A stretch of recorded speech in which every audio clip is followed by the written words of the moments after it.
Mashabiki zangu, mnajua kinachoendelea mkoa wa Tunduma? Mara mama yake huko wametokea viumbe vya ajabu, vimeshashindikana. Mara mama yake watu hawatoki nje, utoke nje kwa mama yake wanajipenda. Yaani mtoto wa kiume kabisa utoke nje.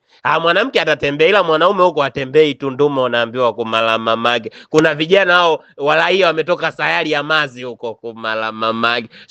So binadamu wa kawaida kwa mama yake. Hao unaambiwa na sifa moja, wakikutana na wewe tu kwa mara mama yake. Ndio mwanaume wakikugusa tu kwa mara mama yake.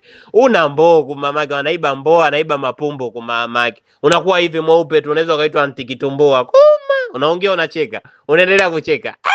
Mara mama yake, wallahi kweli umevimbilwa amani. Huko Tunduma kuna watu wanaiba mboo kumamake, unaambiwa huko wanakufa tu kama paka huko, kama kuku huko, unaambiwa Tunduma watu wanakufa tu kumala mamake. Huyu kakutwa huko kaiba mboo kumala mamake, kaenda huyu wamempiga wamemuua, baadaye wanamkuta mwingine, rudisha mboo kumala mamake, rudisha mboo.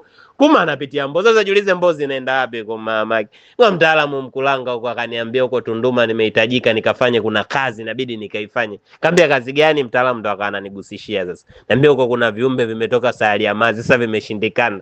Kwa hiyo mtaalamu wangu wa Mkulanga anadili na waloshindikana. Huko Tunduma pa moto jamani, pa moto. Hivyo viumbe vya hatari kwa mamake vinaiba mboo, pumbu. Mara mamake unakuwa anisi kama toashi. Kweli Tunduma pa moto mashabiki zangu. So pa kwenda hapo na mofia mwanangu tajiri yangu David Samson Katoto, Mungu amlinde huko. Mala mama yake. Kamwisho wanangu wa faida. James Madrid kwa mama yake, acha tu ampokonye pumbu kwa mama yake. Afe tu James Madrid. Mwanangu gani mwingine huko Tunduma huko. Tajiri yangu Panya ameenda kule, sije amesafirisha magari. Sina amani kwa mama yake. Mtaalamu inabidi afanye haraka haraka, afanye kazi kwa ajili ya hawa watu. Sijajua atafanya kafara gani. Naweza kesho kafara gani? Naweza kesho kutwa nikarudi tena Mkulanga kwa ajili ya kuokoa Tunduma, la sivyo